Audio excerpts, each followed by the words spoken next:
So, did you make contact with aliens? Were you taken to another planet, to a mothership? How did they communicate with... Can you tell me what they look like? Can you tell me how many of them there were? Were you given food? But the teachers are alive. They're not books. They are the very living essences of nature itself. What a strange person. Unbelievably powerful supercomputer that's running our reality, and we don't have a clue as to how to operate it. So when maybe you or somebody else creates an AGI system and you get to ask her one question, what would that question be? What's outside the simulation?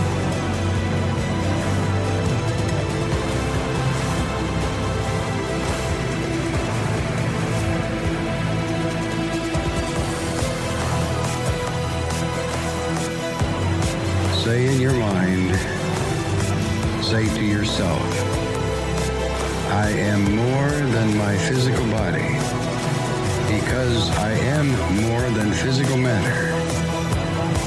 I can perceive that which is greater than the physical world.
Welcome to Lighting the Void. Broadcasting from New York, upstate, near the Great Lakes, it's Lighting the Void. And I'm your host, Joe Roop. We are live broadcasting to you tonight, November the 17th, on a Tuesday night into Wednesday. We're live on KTLK Digital Broadcasting. This is a live show and a call-in show. We have unscreened calls. We talk about all things eclectic, especially when it comes to conscious exploration, astral travel, the occult, the esoteric, parapolitical, you name it. We even throw in a little bit of aliens and Bigfoot, right? It's definitely, I don't know, the topics aren't original, but I guarantee that I am one of a kind, a southern boy stuck up here in the snow. So this morning I go outside and the ice is coming in sideways.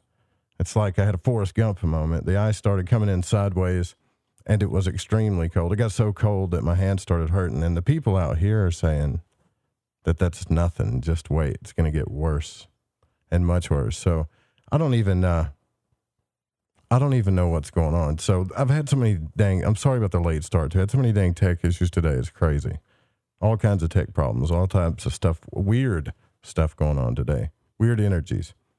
Make sure you download the Fringe FM app too at the Google Play Store and your iTunes Store, also at Alexa or at your Amazon stores or Amazon Alexa, whatever you call it. The creepy thing that talks to you. And if you have any issues with the app, you can send us an email at info@thefringe.fm, but there's some pretty cool stuff on there. There's shout outs. You can set your alarm too if you want to wake up to the Fringe FM. It's kind of creepy. Like if you set your alarm and all of a sudden it's like 4 or 5 in the morning, it goes off and you're listening to Ryan Gable talking about how the New World Order is going to take over. It might scare you, but it'll definitely wake you up. And also don't forget to check out the new altar box for the show at lightingthevoid.com/altarbox. It's the best magician's tool on the planet. I don't really need to say anything other than that. You just need to go check it out. If you want to support the show, go to patreon.com/LTV radio. And if you want to contact me via email, you can do that at contact@lightingthevoid.com. If we open the phone lines up tonight, that call-in number will be 1-800-588 0335. I want to thank Greg Carlwood for coming on last night and also offering our listeners a free week to his premium membership if you use the code word VOID. And you can download stuff from there too. So I would take advantage of that. Yeah, that's pretty cool of him. It was a really cool show. And also Night Stalker came on too. I don't know where he is. I didn't get a chance to contact Night Stalker, but I might. I don't know. Night Stalker, hit me up. Let me know if you're working. If you're not, then come on. Let's do this thing if you want to. So tonight we're going to talk about a pretty interesting subject. I think that it's something I haven't got to talk about in a long time. And author Adam Stokes is going to be joining us. He's the author of From Egypt to Ohio, Perspectives on the Old Testament and the Latin Scrolls. So we're going to be talking about some history, a Semitic origin for the giants of North America. Giants. You want to talk about giants? That's what we're going to be talking about tonight. And weird stuff in our history that never gets explained. I got to tell you, though, I mean, I had a really weird day. I'm not playing. Like, I've been doing some spiritual stuff like meditation, a little bit of magic, a little bit of this and that. Buried in stock tonight. The Night Stalker is buried up. It's all good, brother. And I started having like really vivid dreams, like super vivid dreams where the symbols kind of stuck out a lot. And I don't know if, I remember last week we were talking about that where, you know, sometimes we wonder if people or things can get in our dreams. And I am telling you, man, there was an entity in these dreams I was having that was trying to, I don't really know what it was trying to do. It was trying to keep something from happening. And it was saying things to make the person that I saw in there doubt themselves or something. And it was awful. Like I literally felt like crying, like a little child watching it. But then the desperate kind of weak feeling that I felt it was weird, man. It was like it wasn't coming from the person that I was seeing. It was coming from this entity or whatever this energy was. But it is really strange. I don't think I've ever had a dream like that where I could see something. I could see the symbols. I don't want to get too into it because I don't want to feed into it. And then to hear like the voices of something that I couldn't see, but I could just hear it. I have no idea. And then today, as far as technologically goes, nothing worked. So I got pelted with ice, weird dreams, weird nightmares, and nothing worked technologically. That's why I'm a little late here. So I apologize about that. But make sure you guys come out tomorrow night, too. The big thing that I'm going to be doing, I'm super freaked about it. But I think in a good way. I'm kind of anxious about it. So tomorrow night, we're going to be doing a live past life regression. I don't know if this has ever been done on late night radio before, but I mean, I'm not in it to break records. I just thought it was a cool idea. And Daniel Alexa, who's been on the show, is going to come on. And he is going to take me. Now, the plan is tomorrow night. This is the plan. Like I'm supposed to show up early. Ryan is supposed to do the commentating. And he has to see me on video for some reason. I don't know why. It has something to do with his methods. But he's going to take me under before the broadcast starts. Like as soon as the show starts. This is the plan, so I hope everything goes according. And I have the couch right here next to the studio. It's basically up against my left leg. So all I got to do is drop the mic down, put the headphones on, turn the camera towards me so you can see me, and you guys are going to hear everything that I say. But he's supposed to take me under before the show starts. Now, I don't know what's going to happen. I've never done this before. I had to sign my life away on this thing. No, not really. I did have to sign a couple things, but not my life away. And but I have been hypnotized before, and I can tell you one time I was hypnotized. There's parts of it that I don't remember. Only once. Other times I've been hypnotized, like for like quitting smoking or just doing it for fun or whatever. I remember everything, but there was once where I forgot a bunch of what happened and got to watch my recording. So I guess what I'm trying to say here is if you can, like, I don't know what I'm going to say. I don't know what I'm going to see. I'm 100% uncertain about this. But I think that's the fun part of it, right? I mean, because it could all just turn into nothing, or it could be like one of the coolest things that's ever happened to me. And you too, on this show, all of us. Like, we, I don't ever get to do stuff like this. I don't think we've ever done anything close to this. Yeah, that's tomorrow night. Daniel, Alexa, I got the event up on Facebook.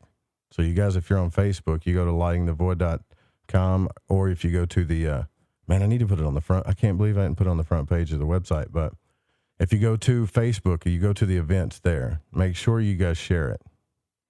Let everybody know, because, I mean, if I'm going to get embarrassed, I might as well go all out. The front page of the website is new. If you can't tell, we're trying to update the Lighting the Void website and make it easier for people to sign up and subscribe and donate and get to the archives and get you an altar box and get you a t-shirt and listen to the live feed, just trying to make it easier. But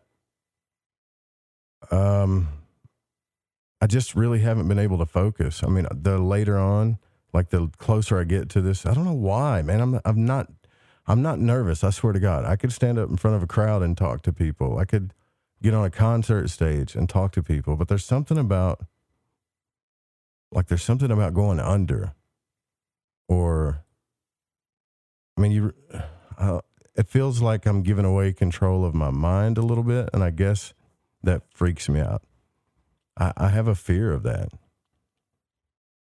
That's why, like when I have surgery, I never have a fear of the surgery. I always have a fear of the anesthesia. I think I got some type of control issue thing going on there when it comes to my brain and my thoughts. And, yeah. But at the same time, like, I really want to know. I mean, if you knew that a past life regression would work, which I believe it does, what would you want to know? If you could ask like one question, what would you want to know? You only got one, not two or three, just one. Tell me about it. Hit me up. Hit us up on Discord. You can go to our Discord chat room at thefringe.fm/chat room. You can join all the cool people there. But I don't know Daniel's methods. I don't know how he does any of this stuff. I will tomorrow, though. But I trust him for some reason. I don't know. I've had a couple of conversations with the guy. I trust him. I've talked to several hypnotists on the show. I really feel like this is the guy that's it's got to get done with. And I have a feeling that I might reveal something personal, because I'm not going to hold back, because I have my own personal spiritual stuff I'm trying to work out myself. And I can tell you for sure that what Mary Ducina talked about on the last Cosmic Conditions is 100% correct. There is a transition that's happening now where all of the deepest truths about who you are and your deepest desires and secrets and everything else when it comes to that, it's coming out. It's coming out. So a lot of people are going through big changes. I've talked to God, I don't know how many people, especially when it comes to like relationships, life changes, and careers. That's what everything boils down to. It seems so mundane, but it really is. Health, wealth, and relationships. But, I mean, it's not health, wealth, relationships, and spirituality, is it? But I consider that a part of health. But anyways, yeah, big changes.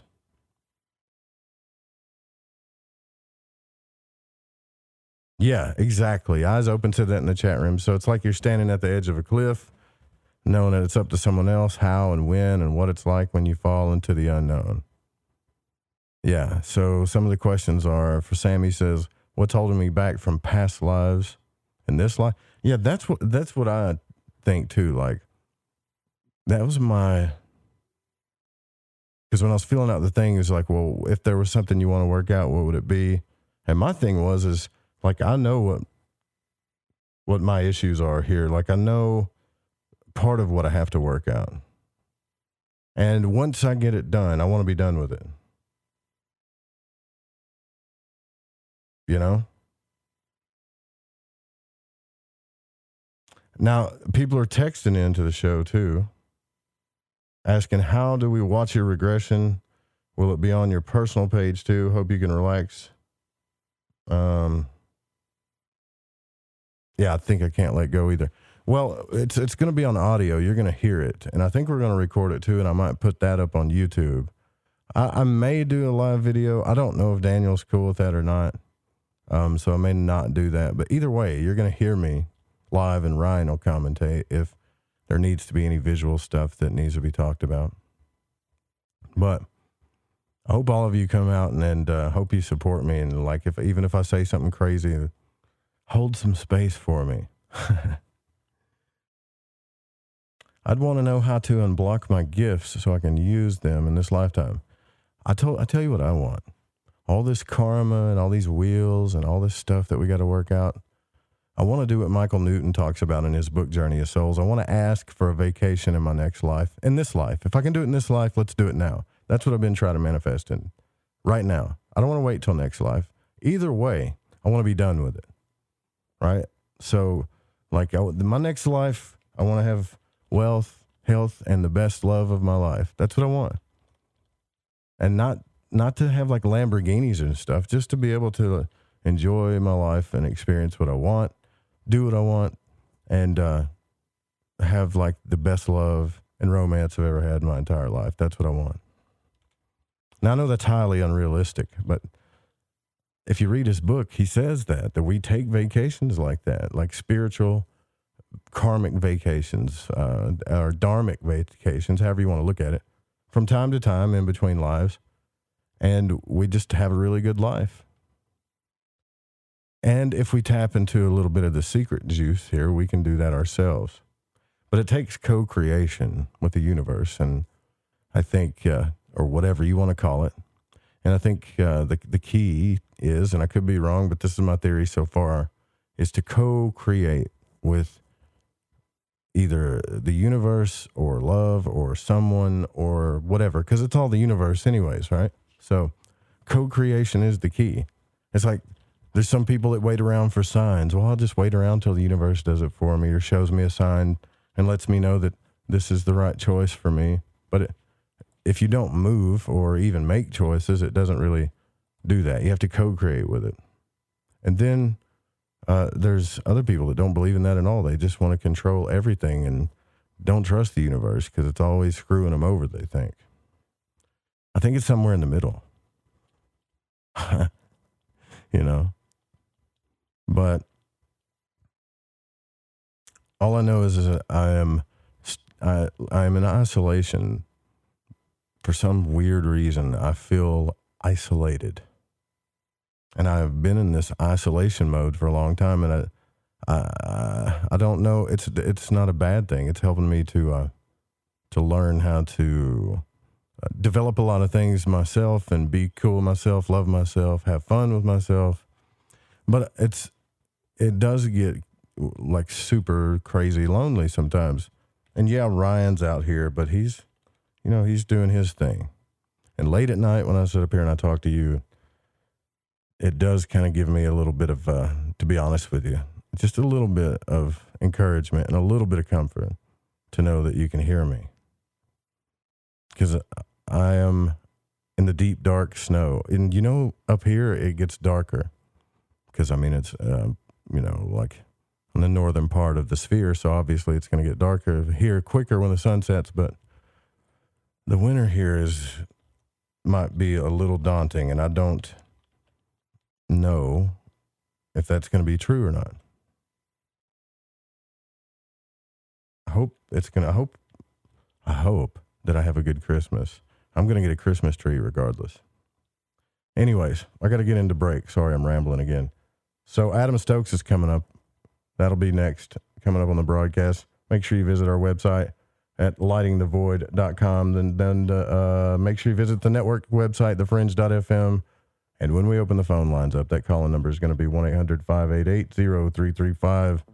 We'll be right back. Stay with us.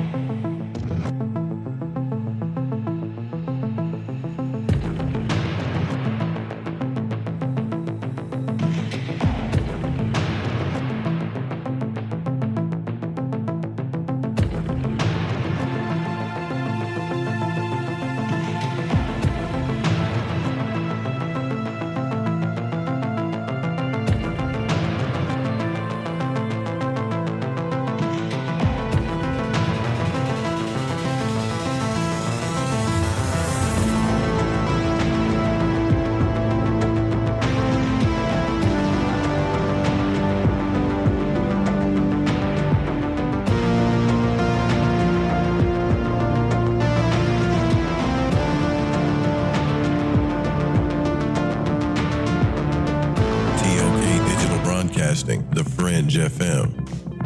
This is KTLK Digital Broadcasting, The Fringe FM.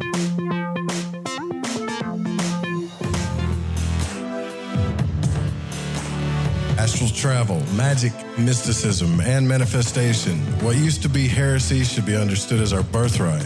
These are some of the topics we discuss on Lighting the Void, where we take you deep into the unknown.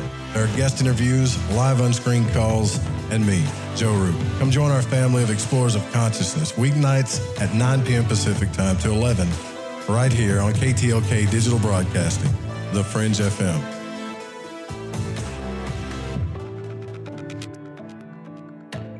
Have you ever wanted to dream about being a character in your favorite video game or movie? Would you like to dream your fantasy with all 5 senses in detail and remember everything? It's time to bring the dream in mind back online. Introducing Dreamin' for Gamers from Ian Wilson. Dreaming for Gamers will teach you how to program your dreams to dream what you want from any video game, movie, or source material that you choose. The courses help rehabilitate the dreaming mind out of atrophy so you can remember your dreams, taste, touch, smell, see, and hear, as well as be self-aware and take complete control over the dream state like Neo in The Matrix. You can't catch COVID in a dream, but you can wake up with a happy ending. Type in thefringe.fm/dreamplay and sign up today to get dreaming now. That's thefringe.fm/dreamplay, or click the banner at thefringe.fm today and take the 7-day dream challenge for free while it lasts.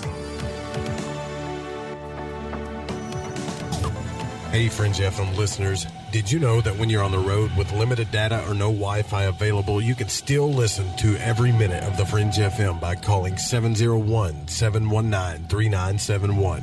No smartphone app or internet needed. Saves your data plan and no extra cost if you have unlimited minutes.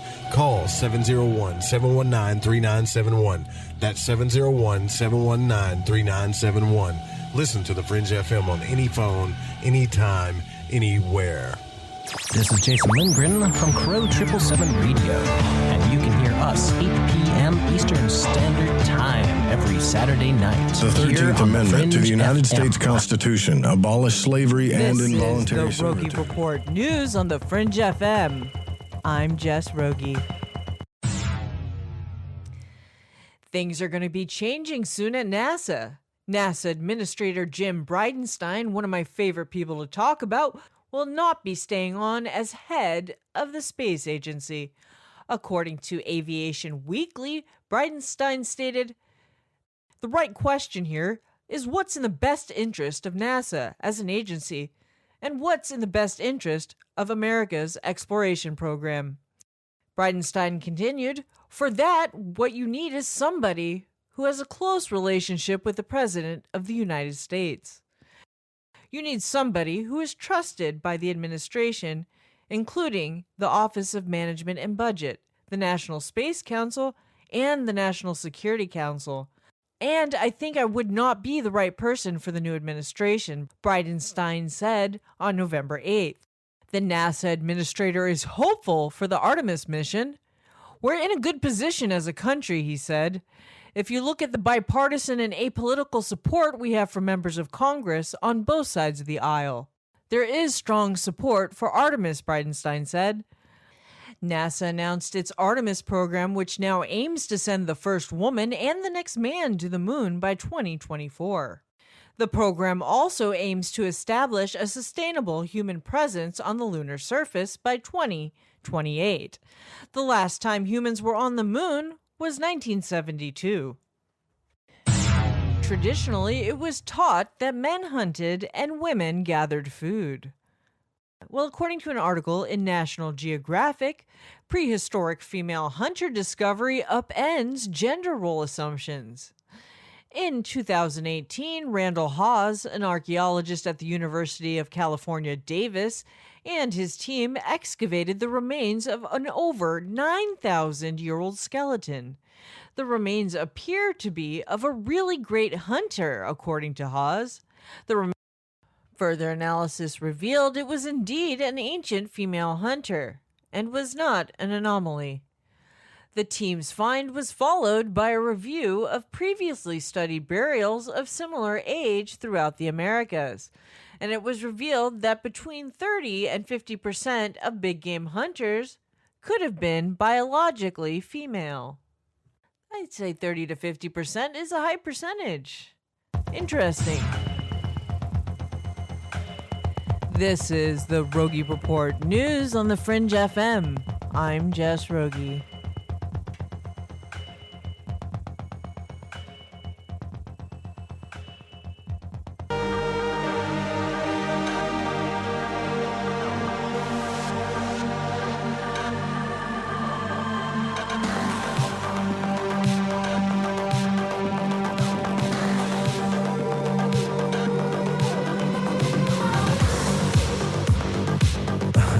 As I said, more technical issues, right?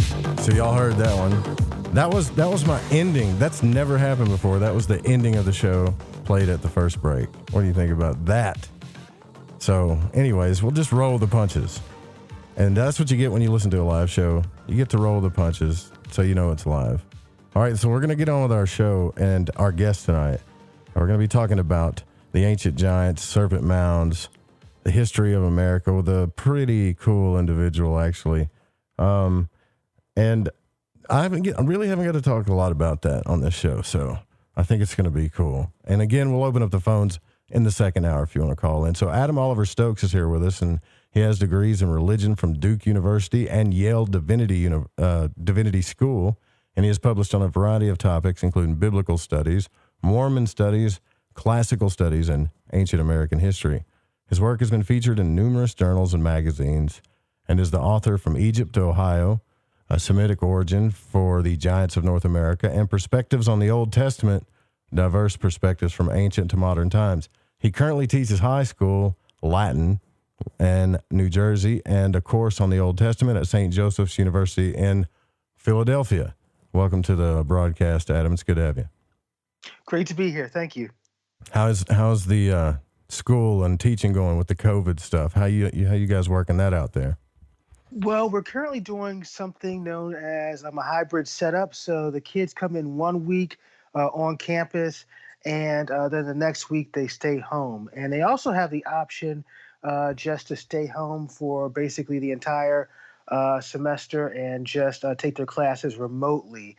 So what's been happening is over the course of time, when the semester first started in September, a bunch of students were coming, and then it slowly started to be that they've all started taking the remote option. So I have maybe like 4 or 5 students in my classes at maximum, and it feels kind of weird because it's Penns Grove High School. It's a high school down basically South Jersey near the Delaware border, and it's a big school. And when you're around there, you expect like a lot of people to be around. It's actually been very, very quiet.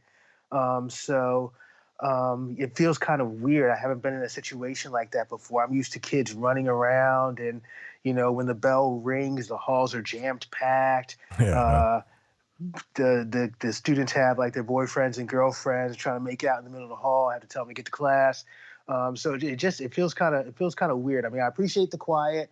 One of the things that lets me know that I'm in a good environment as a teacher is how quiet the students are for the most part.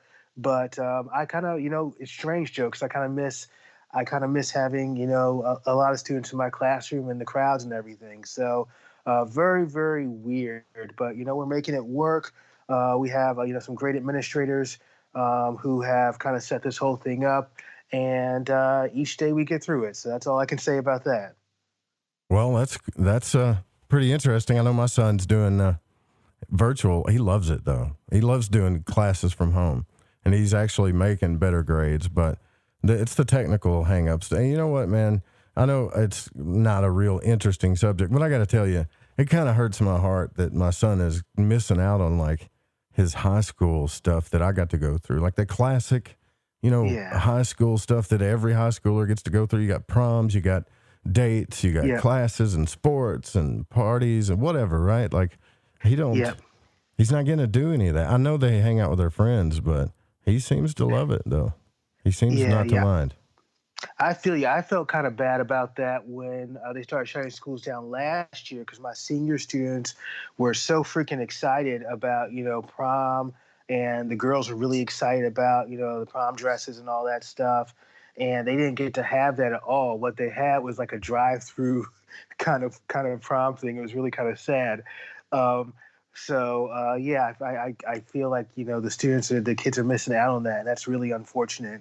But it's funny. My oldest son is 7 years old, and he loves the virtual learning, and he actually talks more to his friends via Skype and stuff than he did when he was actually at school on campus. And slowly his school, he goes to a small Catholic school, and slowly his school is opening up, and the students are slowly starting to come back into the classroom. That's really cool. That's so cool. Well, tell me this. You hear this all the time, right? About history, our history, especially American history, things. How wrong do we have it, and how all this stuff is being hidden from us on purpose, and a lot of conspiracy theories going on around about that, right? But you're an educated man in history and things like that. What are your opinions on that? Well, I don't think let me preface this. Yes, we still do have it wrong. We don't have it as wrong as we used to. But I've said this before with the other people that I've talked to. American history, at least what's taught in academia, is very much entrenched still. And I think it's moving away from that. I think it recognizes this, but still very much entrenched in an anti-Native American viewpoint. What do I mean by that? Well, basically the notion that before 1492, the native inhabitants of North America basically had no culture. They were just moving around in tents, hunting and picking berries and stuff like that. But any deep or any evidence of high culture was rejected by academia for a variety of reasons, religious, political, etc. And I think slowly, especially in the past couple of decades with the work of such people as Charles Mann and Greg Little and Andrew Collins and others, we're starting to see that, pre-Columbian civilization, especially in North America. South America is less of a problem because you have the pyramids and stuff, so you can't really deny that. But in North America, I think we're slowly starting to see a shift in views, which acknowledges, rightfully so, the high culture of the native inhabitants. Well, so then what about, why did they not teach about the history, like I would say the ancient history here? We know there is one, right? And you've kind of looked into that. That's not something that's taught at all. Not really. It only goes like you said, it only goes back so far. But there's definitely some I'll just ask you, but what do you think, right? There's definitely some ancient history here with some natives and there's some weird stuff here too. I got to admit, but your thoughts on that is why they never put like ancient American history into academia, or even, I don't know why it's not even in schools, because there's evidence of it now, you know? Yeah, Joe, that's a really good point. I mean, I didn't start learning about the Mounds until I was, well into my 30s. I never learned this stuff in college, and I took courses on, American civilization, and I certainly never learned this stuff in high school. And I think that's because, especially, like I said, I think the trajectory is shifting. But when I was in school, you learned that basically American civilization began with the Pilgrims. The Pilgrims met with the Indians, and they sang Kumbaya and stuff like that. It's much more complicated than that. But that was really where American history was said to start. And I think that has become so entrenched. I mean, this is basically what was taught for basically 100 years prior to that. And I think that's so entrenched into kind of how we look as non-Native Americans at the history of early America, that it's very hard to kind of break that mold. But if you are able to break that mold and to kind of step outside the box, you can see that there was this extremely advanced and very ancient civilization or civilizations going back thousands of years, that even the Native Americans, the native inhabitants of the region, didn't know who these earlier people were. So it gets very, very fascinating. But I think it's going to take, kind of a push from kind of independent researchers and scholars to kind of finally make this shift permanent. I always tell this story, about a year ago, I went to Smithsonian with my family. And if you go to the Museum of Natural History, and they talk about, there's a whole exhibit on the Native Americans there, and it's still very similar to what you would have found in the 19th century, with just this very kind of primitive view of the Native Americans. It's not really sophisticated and not having any culture. And I think the Smithsonian is trying to change that slowly, but that's still very much there. Now, Night Stalker saying in the chat room that the reason why that there's no ancient history, or they talk about it, because it messes up the idea of manifest destiny. They framed it as our duty to civilize the continent. Yes. So what happens? So we actually, our best records of kind of what was going on pre-Columbian in pre-Columbian North America come from the earliest European settlers.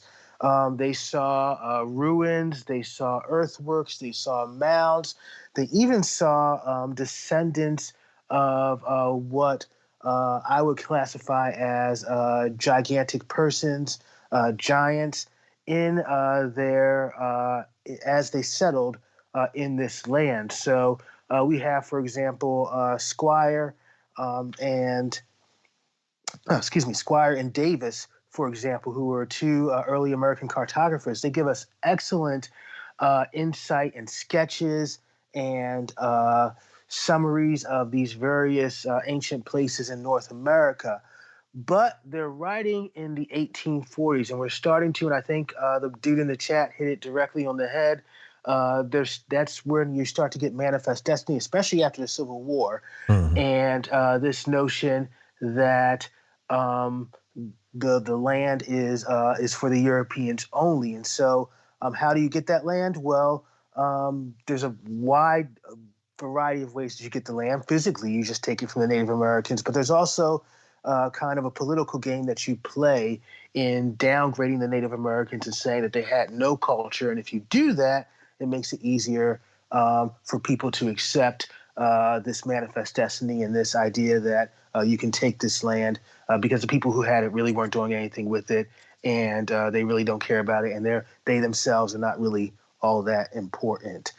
So you can see there starts to be a shift from early American research where it's saying, hey, we have these amazing civilizations that we're finding, just as fascinating as Egypt and Rome, etc. And then by the late 1800s, it's basically this view, which, like I said, has persisted in academia, both secondary and higher education, that the natives don't really have any culture. I think Manifest Destiny has a ton to do with it. It's not the only thing, but it has a ton to do with it. I also think that religion has something to do with it as well. I had mentioned to you earlier that I'm part of a Latter-day Saint tradition, but there's an idea that is looked down upon by mainstream academia, that there's any evidence of diffusion or cultural influence from other lands on pre-Columbian America. So a lot of these civilizations seem to suggest a connection either with the lost tribes of Israel or with the Olmecs or with the Egyptians. 19th century academia doesn't want anything to do with that. And again, that kind of ties back into the Manifest Destiny, because if you say that these native cultures, these native civilizations had connections to other places and were just as majestic as these other civilizations, Egypt, Rome, Greece, etc., then you have to acknowledge that these people are kind of important, and that they have an amazing culture, just as amazing as European culture. And so that doesn't fit as well. So you got a book called From Egypt to Ohio. Now, is this, yes. Is this about the giants, the Nephilim, things? Tell me a little bit about this book. I think that's an interesting title. Yes. So I basically argue in this book that I had been working on for quite a while, that or at least a portion of the giants who appear to have settled in North America in ancient times, especially in the Great Lakes region and Ohio, Illinois, Kentucky, etc., basically trace their lineage back to the ancient Near East and kind of represent a fusion of Egyptian and Israelite culture. So we know that giants, even in the earliest biblical text, whoever they were, I believe that they were just another kind of advanced human race. I don't necessarily think that they were aliens or anything of that sort, even though I do believe in the existence of extraterrestrials. But they basically, so you have giants basically at the very beginning of biblical history. They seem to even have been part of the lineage of Noah, if you take that story literally. But then with later Israelites, with Moses and Joshua and the judges in the land of Palestine, they seem to intermix and intermarry with these giants. And so you have giants who are the enemy of Israel, as you see with David and Goliath, but you also seem to have a giant bloodline within Israel. And you also have the influence of Egypt. You have an alliance with Egypt. Egypt is often looked at as the enemy of ancient Israel, whereas for the most part, if you get past the book of Exodus with Moses and the Ten Commandments and Charlton Heston, Egypt and Israel intermingled a lot. So you have this fusion of the giants of Israel and of Egypt. And what I argue is that during times of persecution, say during the destruction of the Jerusalem temple in 586 BCE, or even the Roman temple in 70 CE, this group of giants moves over, basically flees and moves all the way across the Atlantic or Pacific, however you want to take their journey into North America. And so they establish a culture that has parallels, very strong parallels in some ways with Semitic culture, the Near East, and Egyptian culture and Israelite culture more specifically. And this is seen in the mounds they build, the inscriptions that they have, and just their general culture, which seems to parallel very closely what we get with the Israelites and the Egyptians. Huh. Sorry, that was a really long explanation. No, it's fine. It's fine. It's just, I guess, what do you think the biggest thing, and I don't know, I don't want to get you in trouble here. I don't even know if you're in that kind of state where you can't talk about certain things, your reputation's on the line, but what do you think academia has wrong about our history? The biggest thing that you challenge, let's just say, or that you would like to relook at? Yeah. I think the biggest thing that academia has wrong is the wide-scale rejection of cultural diffusionism. For some reason, academia doesn't want to acknowledge cultural influence from one place to the other, especially cultural influence from the old world to the new. If you mention that in academia, you basically get laughed down.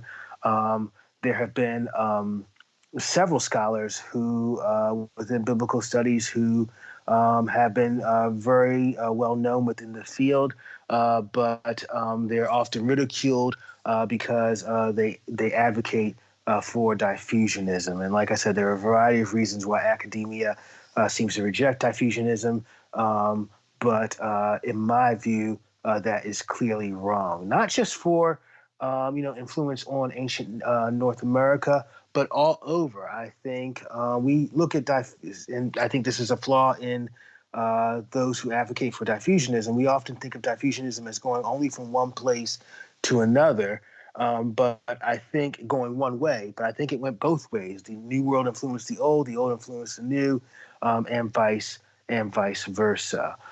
Clearly, when you go to South America, which I don't talk about too much, not because I hate South America, but just because I'm more interested in North America, clearly there is influence of Egyptian culture as well on the cultures that we see, the Mayans and the Aztecs there. So not only the pyramids, of course, but also mummification, which you also get in North America. So I think these are just clear-cut examples of diffusionism that academia has been hesitant to acknowledge. And when they do have to acknowledge it, as in the case, for example, with the Olmecs, where you clearly have a dude who just straight up looks black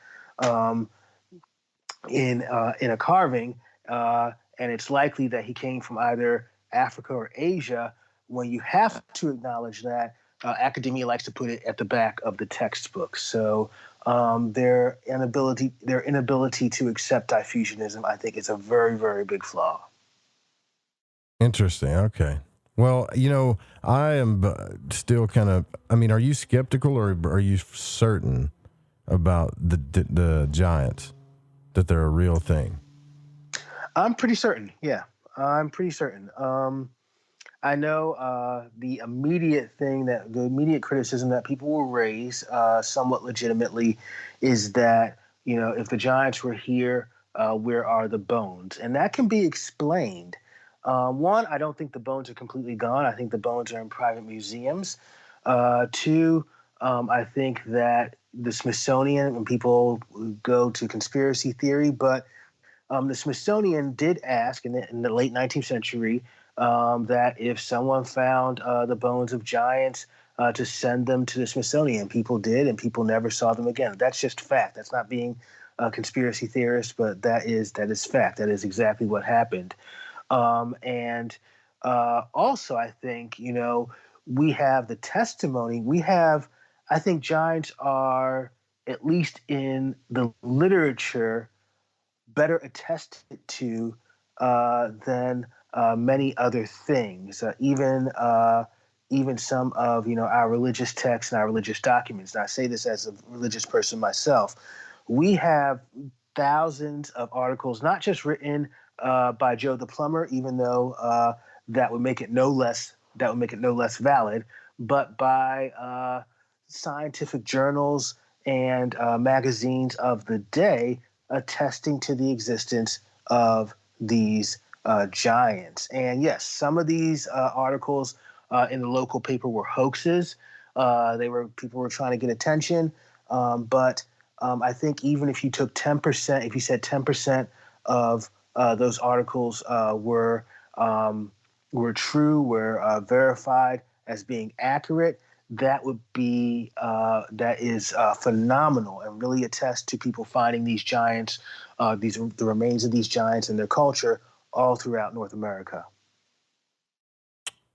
Very cool stuff. Look, I am pretty fascinated with this. I want to get into I want to find something that you might actually think is not true when it comes to the Giants. We'll get into some questions like that. I know Night Stalker and the rest of you guys in the chat room probably keep firing some. We'll open the phone lines up too when we come back.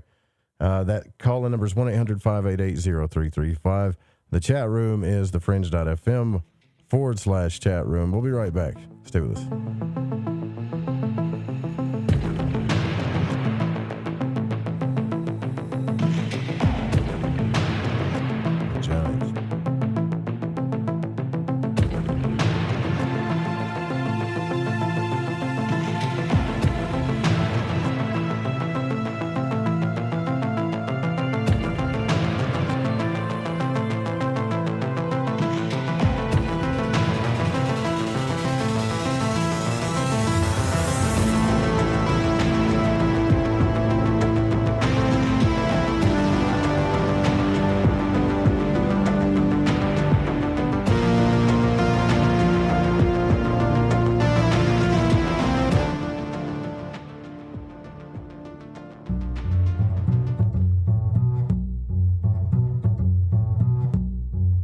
This is Dave Cruz, host of Beyond the Strange Radio, and you're listening to KTLK, The Fringe FM.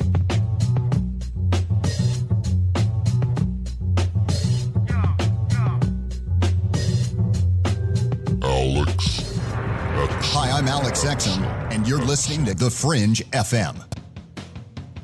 Tired of going out and having fun on Friday nights? Perfect. Because that's when our show, Shift Happens, airs live every Friday night at 7 p.m. Pacific. That's 9 p.m. Central, right here on The Fringe FM. Get there while you can status. I'm getting older and noticing that my body just doesn't work as well as it used to. So I like to keep fit as possible by hitting the gym a few times a week. Recently, I started having a nagging bicep pain, and it got so bad I couldn't even lift the weights. When I was complaining about it to a friend, he told me about angioprim. He said chelation helps remove toxins, heavy metals, and cholesterol in veins and arteries that may cause blockages. You know, after just 1 week of taking angioprim, the pain was gone, and now I'm back in the gym full strength. Scientific research proves the active ingredient in angioprim has superior oral chelation action that helps promote cardiovascular health. So to learn more, go to angioprim.com. That's ANGIOPRIM.com. Or talk to a trained consultant. Call Angioprim toll-free at 945-882-7221. You'll feel better with more energy. That's 945-882-7221. Or go to the website, angioprim.com. Talk radio. Then you'll love TalkStreamLive.com. TalkStream Live is always on, 24/7 with the best streaming talk shows. Find your favorite talkers and discover some new ones. It's free, readily available online or on mobile with any smartphone or tablet. Finding your favorite talk shows all in one place has gotten a whole lot easier. Just go to TalkStreamLive.com. Be sure to download the free apps from Google Play or the iTunes App Store. This is Alex Exum of the Exum Experience in Live Talk, where we discuss current events, society, and culture. My shows are based in actuality, actual existence, contrasted with what was intended, expected, or believed. You can listen to me live Tuesdays at 7 p.m. only on KTLK, The Fringe FM. My name is Alex Exum, and you're listening to The Fringe FM. You're listening to KTLK, The Fringe FM. Alex Exum. My name is Alex Exum, and I host Live Talk here on The Fringe FM. If you're sick of hearing about COVID-19, I invite you to listen to my show, 7 p.m. Pacific, Tuesday nights, for a COVID-free zone. We will not be talking about the C word. We discuss news, society, and culture, but not COVID-19. Go listen to the other fearmongers if you want to hear that nonsense. Have you ever seen an ad or banner which brought you a feeling that someone is reading your mind or even listening to your conversations? Your online data is being used against you. Surfshark is a VPN service that makes online privacy protection easy and attainable. You can use it on as many devices as you'd like simultaneously. The VPN service that we use at UFO Seekers, plus 1 month free for $1.99 a month. Visit surfshark.deals/seekers. We spend almost as much time online as sleep, and that's 6 to 8 hours a day. The internet knows a lot about us, and that's why we should care about our online data. Use Surfshark to encrypt your personal information and send it via a secure VPN tunnel so that no one can see it without your permission. Visit surfshark.deals/seekers. You need to protect yourself from surveillance and targeted advertising. Surfshark encrypts all internet traffic sent to and from your devices and ensures that your IP address remains hidden. The VPN service that we use at UFO Seekers plus 1 month free for $1.99 a month. Visit surfshark.deals. This is KTLK Digital Broadcasting, where the normal and paranormal collide. It's the Fringe FM.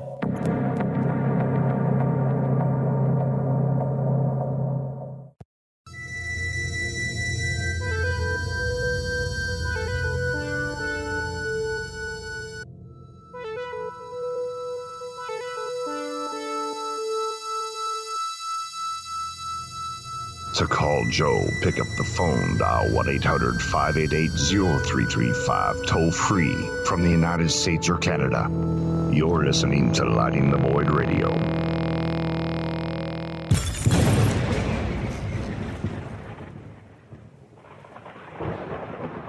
Well, the snow is packing up outside. I don't know why that matters, but it does to me. I guess being an Arkansas boy, it's kind of crazy to see snow piling in November already. Our guest tonight, Adam Stokes, we're talking about American ancient history, the Old Testament, all kinds of cool stuff when it comes to that. We talked about this stuff before, but I gotta go ahead and hit you up with the Latter-day Saints questions, because I know those questions are going to come in too, right? So there's a different story there that's told than the normal story of the Bible, and I'm always curious, and you don't have to, if it's too personal, you don't have to answer, but I'm always curious as to why, or what made you, did you grow up that way, or did you decide that seemed more of the accurate narrative of the Old Testament to you? That's a great question. So I actually was not raised Latter-day Saint at all. I was raised just traditional African-American Baptist. I even went, you had asked me a question about Divinity School earlier. When I went to Divinity School, I thought I would be a Baptist pastor. After Divinity School, not for any reasons related to the curriculum or anything itself, kind of had a crisis of faith. My life was kind of like crap at the time. So I kind of left religion altogether, and then years later came back to it through the Latter-day Saint traditions. And for myself, it wasn't necessarily that I found a bunch of evidences for the Latter-day Saint faith and for the Book of Mormon before I made the decision to become a Latter-day Saint. What really kind of sparked my interest was after reading the Book of Mormon, was seeing, what can we discern about American history? And going back to our very first question, is the history that we're being told, is that correct? And so I started to, just in my own research, see a lot of correlations between kind of the Semitic features in ancient American cultures and what's described in the Book of Mormon. And for those who may not be familiar with it, the Book of Mormon purports to be an ancient record of a people who left right around the time of 586 BCE, slightly before, who left Jerusalem right before the temple was going to be destroyed and went all the way to the Americas. And there's some debate amongst Latter-day Saint scholars. Some people say they went to South America. Some people say they went to North America. My own opinion is that the North American model works much better. But in any case, there is the belief, a kind of diffusionist belief, that a particular culture, basically this Israelite proto-Judean culture, transplanted itself to North America. Okay. Well, I like how you answer stuff, man. You get pretty extensive about it. That's good. So we're perfectly clear, right? Must be that teacher in you, huh, that does that. I guess. I hope I'm not. I see no, it's cool. It's totally ramble cool and stuff like that. So yeah, it's fine. I think Well, that's a good question. Amendola was asking about the elongated skulls.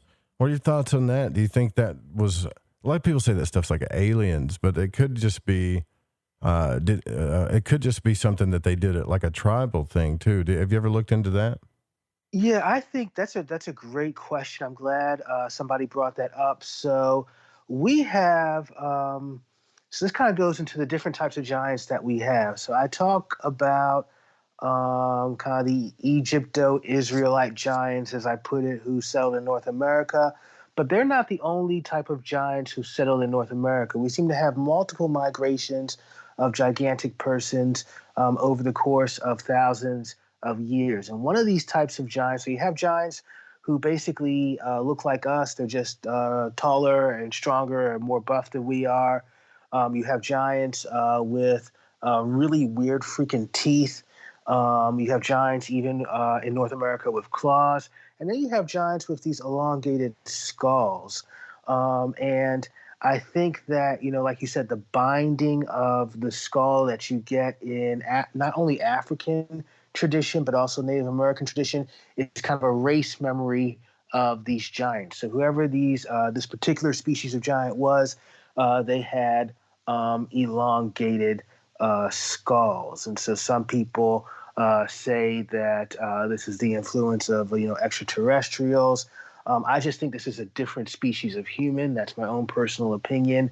But in any case, there does appear to be throughout North America evidence for these giants who had elongated skulls and who were the heads of, and all these, interesting enough, these elongated skull giants seem to have been the leaders and the heads of their community. And my own personal theory about this, to kind of go on the fringe, which is what I'm here for, is that those elongated skulls were used for psychic ability.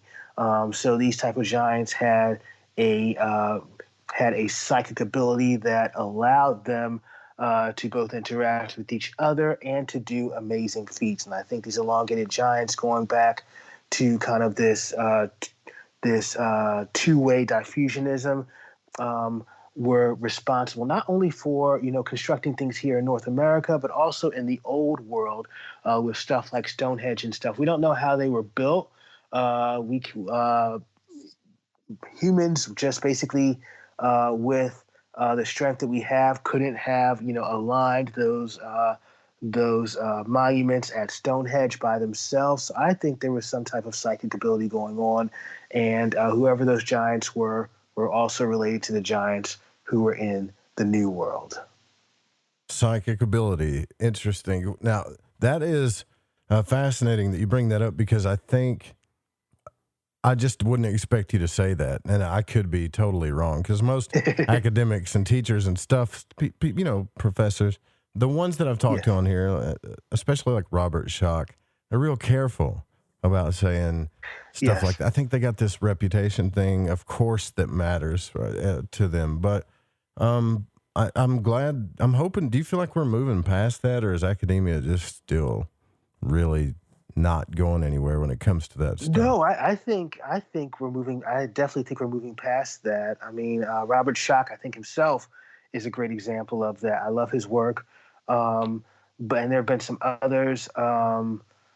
Gosh, I hate when I blank on names. The guy who was looking at life on Mars and arguing for ancient life on Mars, ancient civilization on Mars. Brandenburg, I believe, was his name.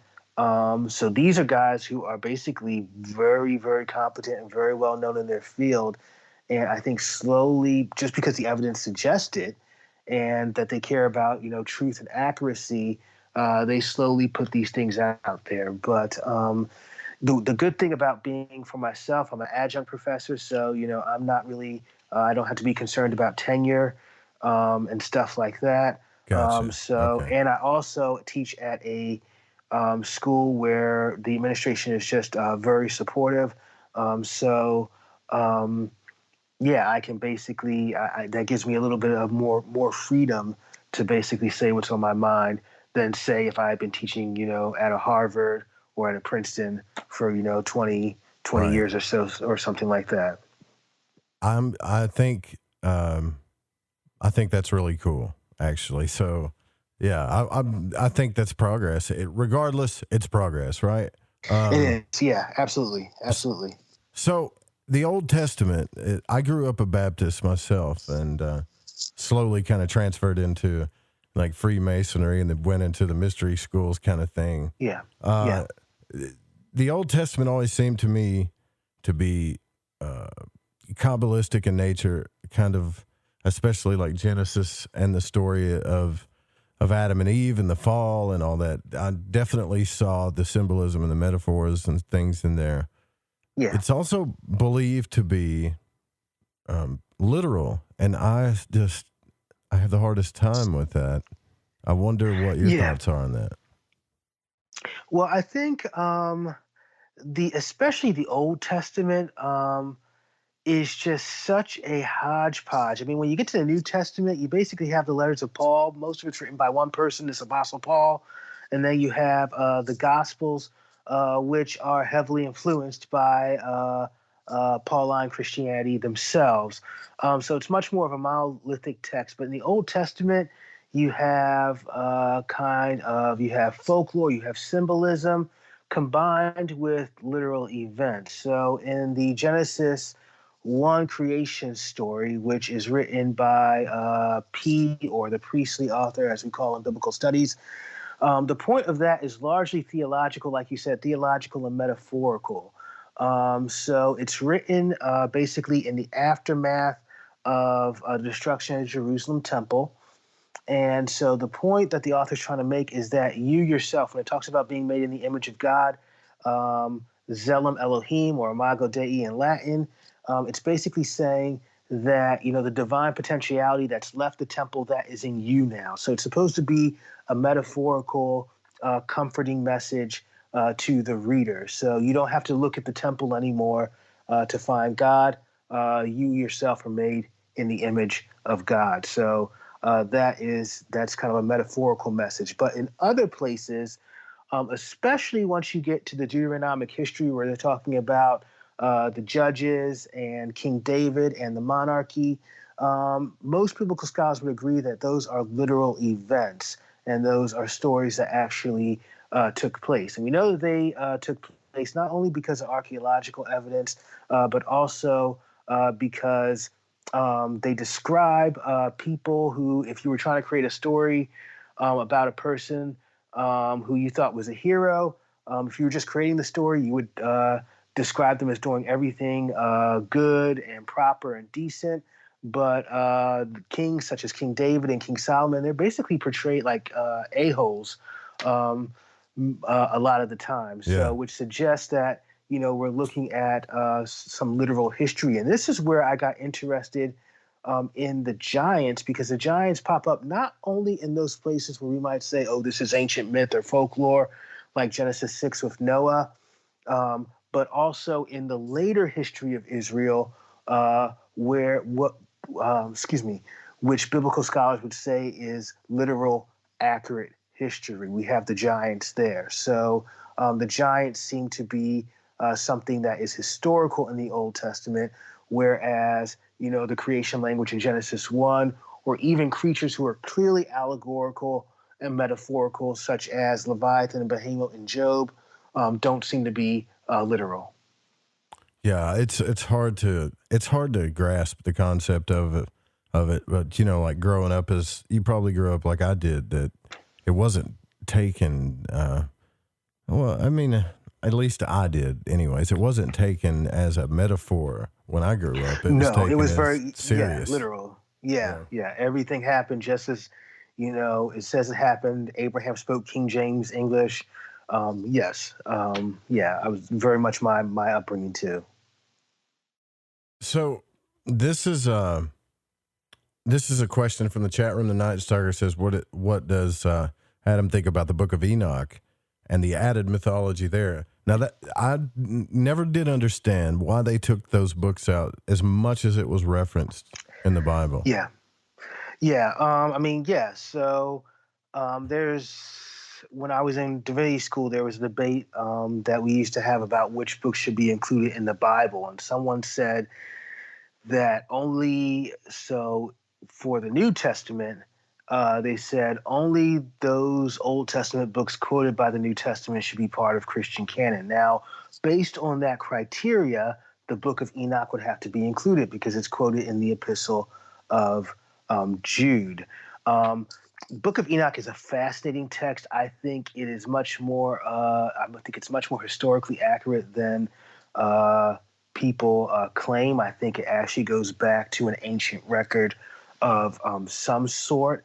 And again, you have the giants there. The giants are said to be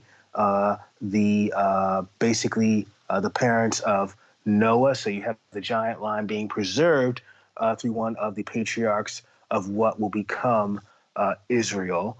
Very, very fascinating book. But yeah, even though it was very popular with early Christians and with Second Temple Jews, by the time that the Christian canon is finalized in around 325 CE, it is rejected. And I think the reason for that is that it is, even though it's a religious book, it doesn't necessarily mention, how can I put it, religious things. So there's no basically religious organization. So you don't have a priesthood or anything. Enoch is able to transcend his surroundings and to encounter God through his own kind of spiritual journey with the aid of the Watchers. So his interaction with God is not mediated through any type of priesthood or clergy saying, believe this, take this Eucharist or something, and you'll encounter God. He encounters God completely on his own. Not to bash the priest. I'm actually a priesthood holder in my faith, but in my religious tradition. But I think the Book of Enoch, sorry, I'm going off on a tangent here. I think the Book of Enoch was rejected because it shows a way to salvation where you don't need the mediation of a priest or a pastor. And it shows a way of salvation where one basically goes on their own spiritual journey towards God without any kind of religious institution. Really cool. Okay. Yeah. So, and it's not about what's right or wrong. I'd love talking about this stuff to me because so I can get a better view of all different perspectives. And you actually have a book about that too. And that's why I kind of brought that up, is because of the title of your book. I found it interesting, Perspectives on the Old Testament, which means I can tell that you want to look at things with an open mind and just do your own type of study on it. But what was the main thing about this book that you wanted to get across to people? For this Perspectives in the Old Testament book? Yes. Yeah, I wanted to, that's a really good question. I wanted to just show them that I think a lot of what I wrote in that book stems from, as we just talked about, my own kind of Baptist upbringing, where it was really kind of ingrained in our heads that there's only one way to look at the Bible and one way to look at the Old Testament. And I really want to show that, there have been various ways, there have been various perspectives and approaches that people have taken to looking at the Old Testament, looking at this material, some literally, some allegorically, etc., over many, many centuries. So there's not really just one Old Testament, but there are a variety of interpretations of the Old Testament that get played out over the centuries. So it was really important for me to highlight that because I know, especially I have a lot of students who come in and think of the Old Testament as this monolithic thing. And I say, no, this has been interpreted and this has been read and this has been studied in various ways and many different ways throughout the centuries. Even ancient astronaut theory, I think, is a perspective of looking at the biblical text. So there are diverse ways that you can approach this, and I think that all of them provide insight into the meaning of the text in some way. Yeah, it's cool to talk about and look at. It's even the old rabbis have the Jewish tradition, when they made the Talmuds, they would sit across the tables and just, people say it was arguing, but it really wasn't. They were just super passionate about trying to get down to at least the barest truth that they could get to about something, you know? Yeah, and I love the way that in the Jewish tradition it looks at the Old Testament, because it doesn't look at it as a monolithic unit. So if you open a page of the Talmud, it has the biblical text in the middle, and then it has the commentary from all the different rabbis around it. And all of this is considered scripture. All of this is considered sacred writing and sacred learning, because all of those different perspectives that the rabbis bring to the text shed light on the text's meaning. So I think that's a great example. And then the other book that you wrote was a book about the Latin language, the Latin scrolls. And yes, so that's just a translation from the Latin Vulgate text of the Bible. I translate a couple of books known as the Megillot, which are the books of Ruth, Esther, Ecclesiastes, Song of Songs, and Lamentations. And I include in there an apocryphal portion of the book of Esther that's not in the Hebrew text, but is in the Latin and the Greek, which is something that often gets overlooked when people look at the Old Testament. They think, again, that this is one monolithic text that's the same everywhere. But there are multiple versions of different books of the Old Testament. So Esther in Latin and Greek is much bigger than it is in the Hebrew. And the book of Jeremiah is a much different book in the Greek than it is in the Hebrew. And those are just two examples. So you have various versions of the Old Testament, which at times tell completely different stories than another version. The Dead Sea Scrolls is, again, another example of this. The Isaiah scroll with the Dead Sea Scrolls is much different than the Isaiah that we get in our common English Bibles that's translated from the Masoretic text. So where do you think that all of this has to do with the beginning of the earth? Because I know, I can tell you're well studied and you're just as interested in this stuff as me. And to me, to be honest with you, Adam, it's not really about what's historically true. To me, it's more about, well, that matters, but it's more about what are we missing? Like, what's the big picture here that we're missing when it comes to religion, especially Judeo-Christian history and things like that? And I think it has to do with some of the stuff you're talking about, how even ancient astronaut theory, you could put that into the conversation if you want to. You can put in the Nephilim. You can say that the Earth is could be 11 billion years old. That's a possibility, that these stories have been retold over time, right? So yes. What's your biggest thing that you question about all of it, you think? Yeah, I think excellent point there about, a retelling of these stories, because Noah, the story of Noah in the Bible, is actually a retelling of the Epic of Gilgamesh, which dates to, thousands of years before the time of Noah, if you want to argue for a historicity of Noah. I think for me, the biggest thing that's at stake is a proper understanding of our relationship to the ancient world. And what I mean by that is that I think we as human beings in the 21st century are mad arrogant. We are ridiculously arrogant. Yeah, we think that we're the pinnacle. Yeah, we think we're the pinnacle of civilization. We think we're the greatest thing ever happened. We have our DVDs, we have our iPhones, we have our streaming, we have Netflix. And for me, when you really look at these ancient civilizations, and to tie it back into the giants,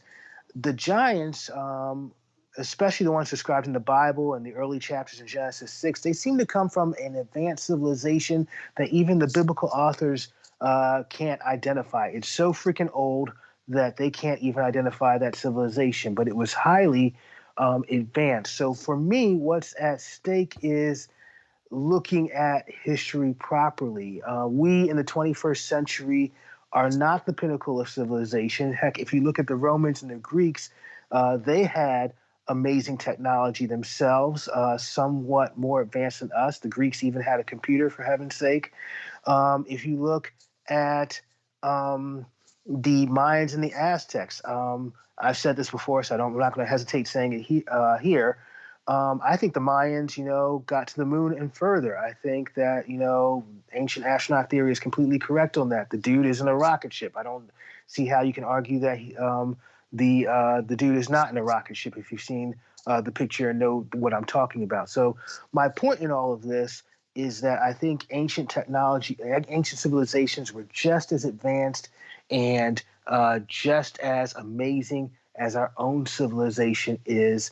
And that, we should stop this view that, there is kind of a development of human civilization over time in which we are the pinnacle of it. That just is not the case. I think that we see we see civilizations with amazing technology, Atlantis, Lemuria, whatever you want to call them, rise and fall and rise and fall and rise and fall again. And I think there's a lesson to be learned from it. My dear friend Cliff Dunning, who does a show called Earth Ancients, he talks about the Yuga cycle. Yes, great show.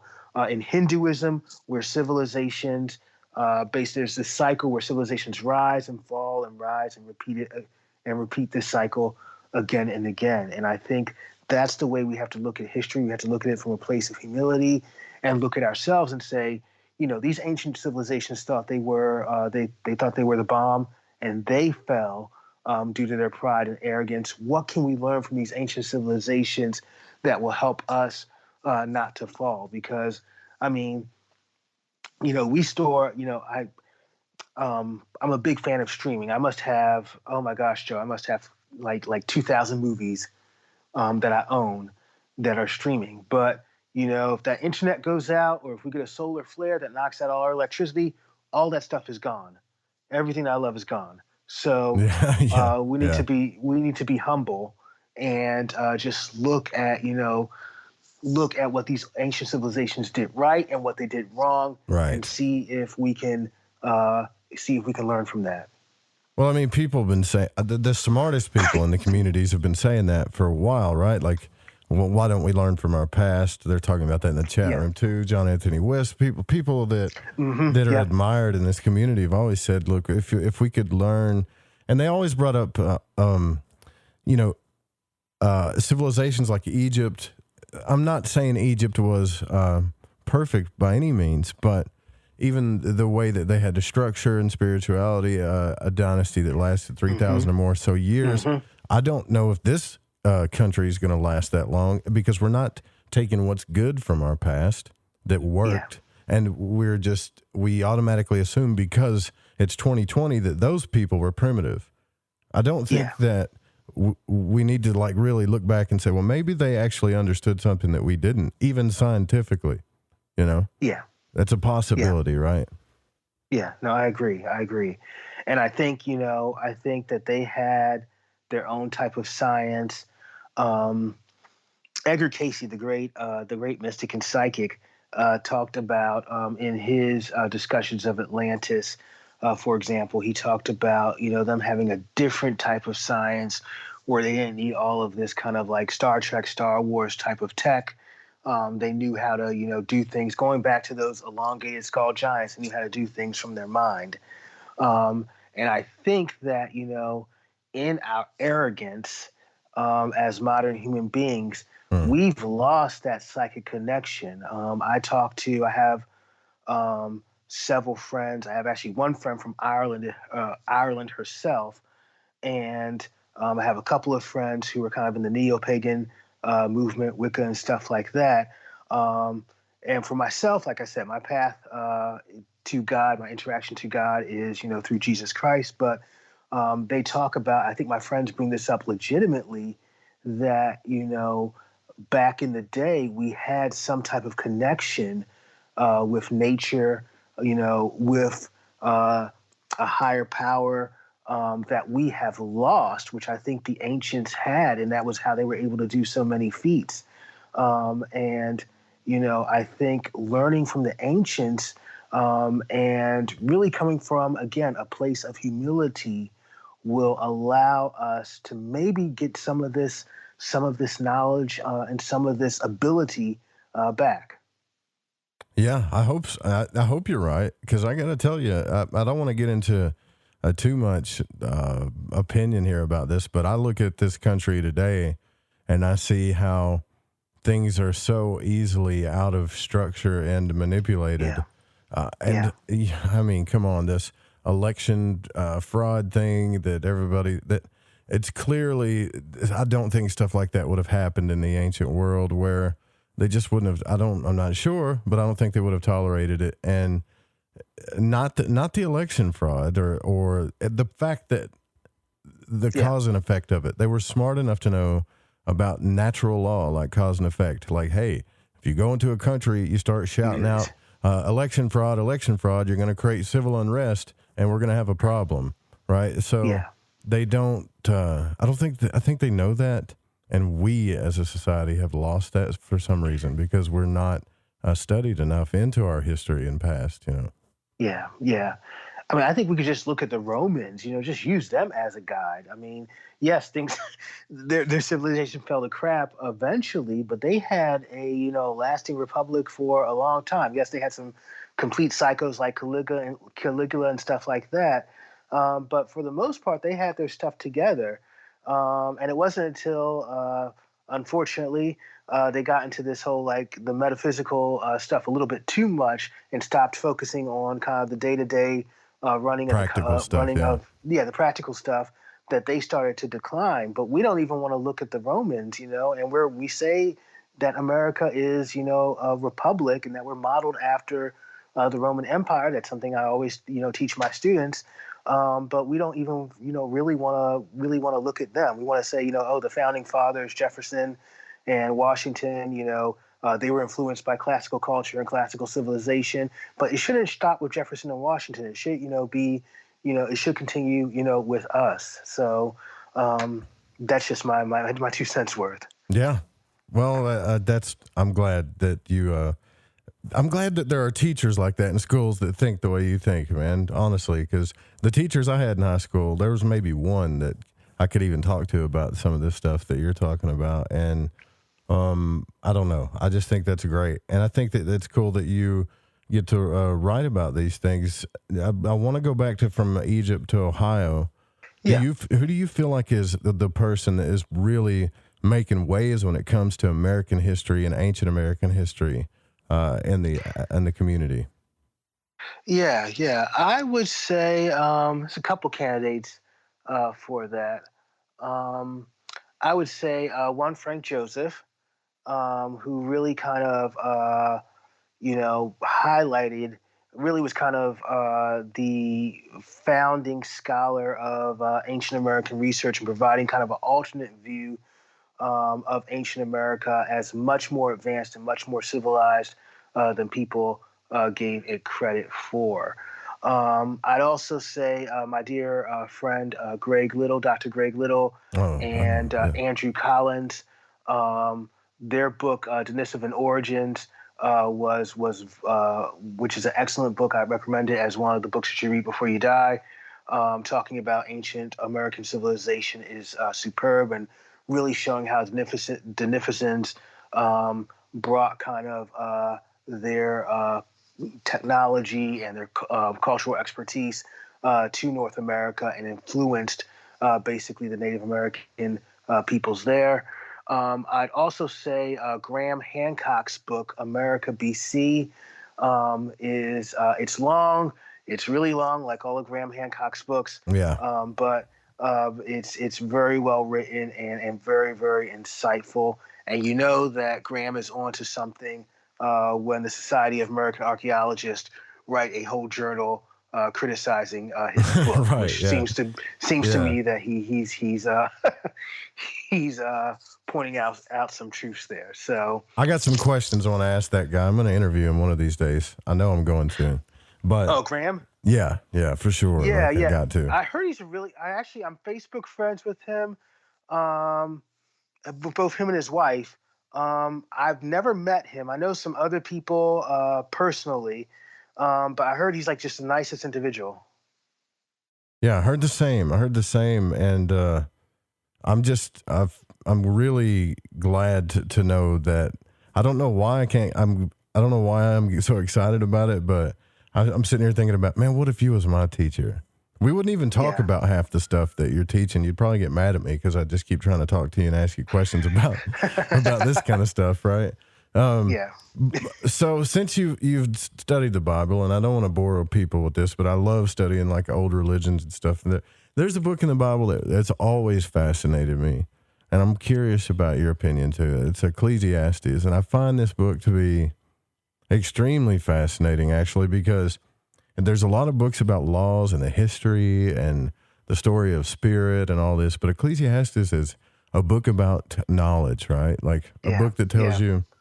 Great book. You can gain all of this wisdom that you want. You can toil and do everything. But the crazy thing is in that book they say the more wisdom, the more knowledge a person gains, the more sorrowful you'll become. The best thing that you can do is enjoy the fruits of your labor, because there's nothing new under the sun. Nothing. Yeah. So it's talking about cycles right there for sure. Yeah. And that's actually one of the books I translated in the Latin scrolls. I absolutely love Ecclesiastes. I love how, pragmatic and practical it is. So if you compare it to other sections of the Old Testament, so in Deuteronomy, if you're righteous, you get rewarded, everything is great for you. If you're wicked, you get punished.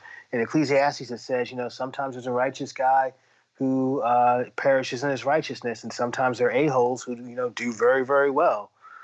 So that there's a type of realism there for me. But especially, it's interesting because Ecclesiastes is kind of bookended with this, as you pointed out, these cycles. So it talks about nothing new under the sun. The sun rises, the sun sets. All the waters go to one place and come back again. And then in Ecclesiastes chapter 10, the same thing, so on kind of a larger scale. So remember the Creator in the days of your youth, and it talks about going through all of life, and then eventually when you get old, you kind of return to kind of the infant state that you were in. So there's a whole cycle. There's this kind of this emphasis on cycles both at the beginning and the end of the book, and it's really kind of how I see the world as consisting of cycles. Things rise, things fall, and then it happens again. So, and I think to tie this into, the giants, I think you see kind of in the archaeological evidence in the mounds of North America, you have the civilization that clearly arose and was very, very powerful and prominent, and then fell, and then with the mounds, somebody else comes along, uses these mounds for something else, their civilization falls, and etc. So there's a whole cycle played out, more specifically on the North American scale, but I think in human history in general. Yeah. Then what are your thoughts on astrology? I know we're getting into deep metaphysics here, but it's... Yeah. I mean, come on. Let's talk about it. Yeah. Well, I mean, I think that you mean like the different signs?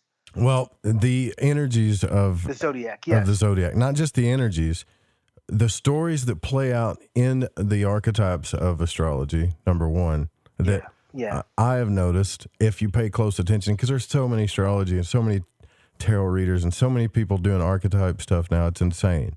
But if you really, I'm a big study and follower of Hermetics, but if you really look at it, everybody's life is unique. Every person is unique, but you can see the same stories that play out in order. It's interesting you mentioned that, Joe, because I'm a Capricorn. I was born on January 19th, and I'm part of this Capricorn page on Facebook.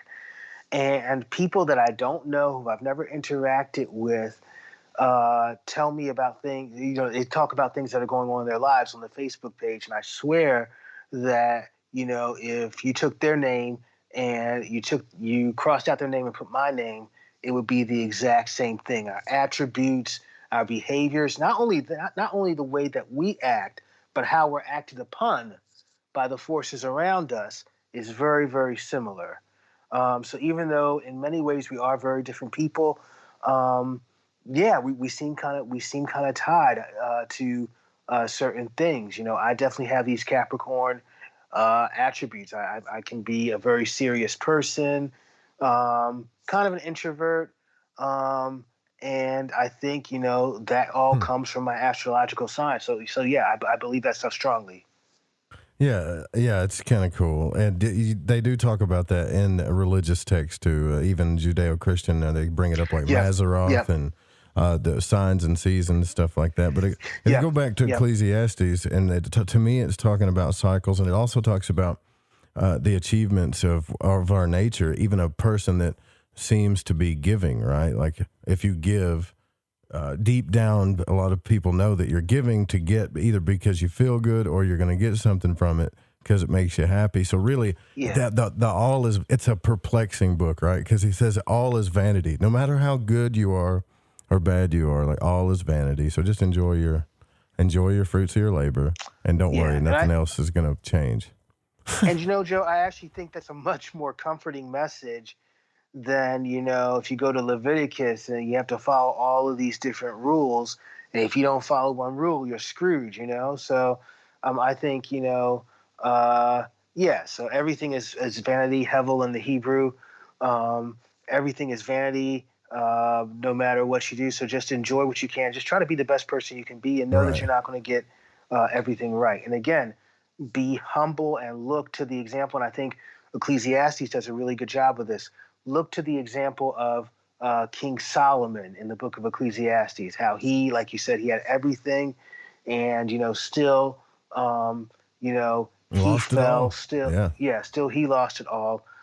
So be humble and look to the past. Look to the people who have come before you. Look to the civilizations that have come before you to try and figure out what is going on. I have a theory about King Solomon, though. He had that grass is greener syndrome and started chasing that, what's her face, Sheba, whatever. Yes. That's when he lost it all, right? Like when he didn't stay true to himself. Yeah, it's so weird because he had like 100 wives or something like that. Yeah, like, it was a cool story. Dude, you don't need any more. So yeah, he definitely had a grass is greener syndrome. Yeah, for sure. And so. Back to the Giants thing. I got to ask you about the red-haired Giants. What are your thoughts on that? Yes.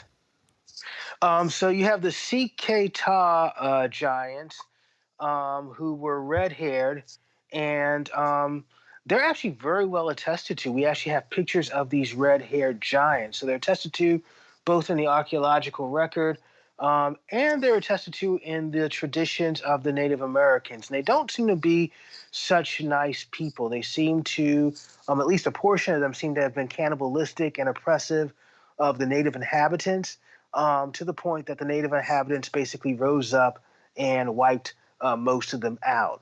But we still have some who apparently survived because we have their bones and we have their skulls, which have this red hair on them. So I think that they probably are an example of giants who came from somewhere in the old world to the new.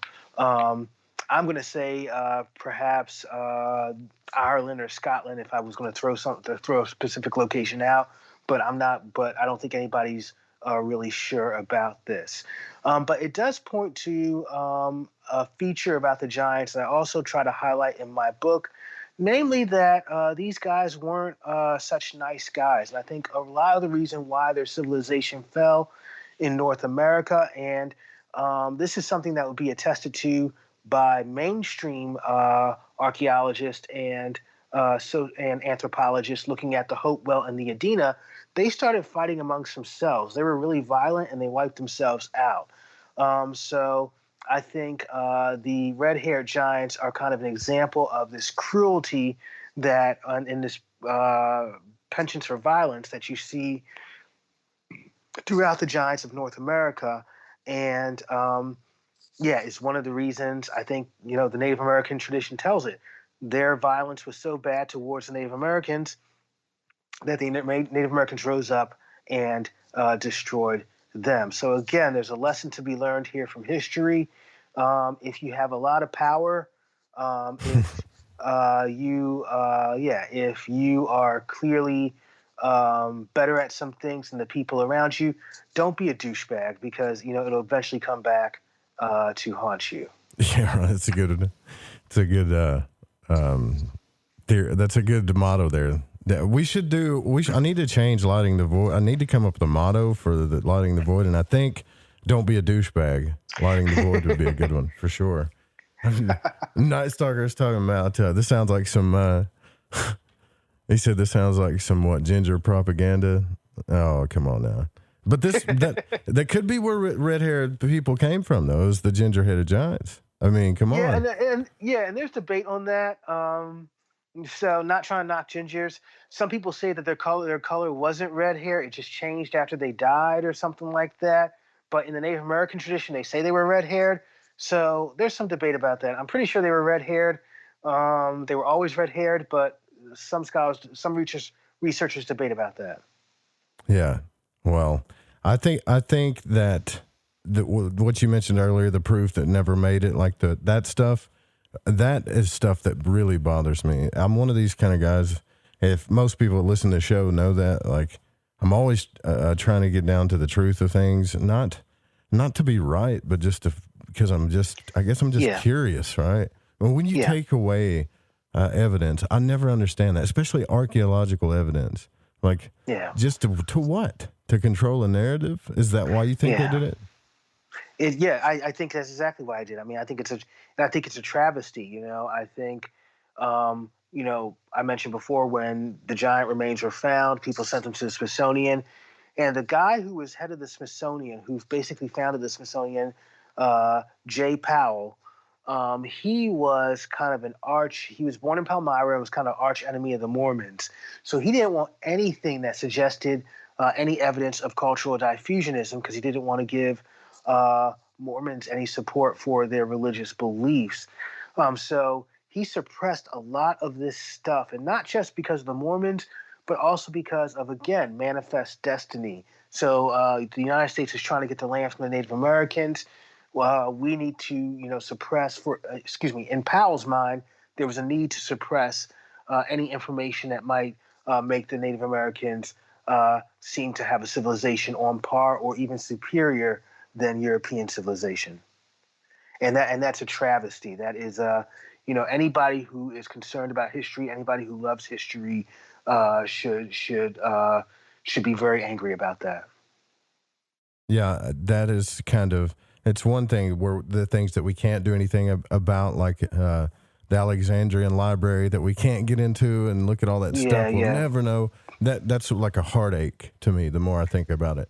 But when I always cry when they burn the Library of Alexandria and Cleopatra. Yeah, the movie right. Cleopatra, yeah. There's probably such really good stuff in there that we never, even big truths we'll never know about. But to purposely do it nowadays, and no one, it should be illegal, man. You should be locked up for that stuff. You should, yeah, absolutely.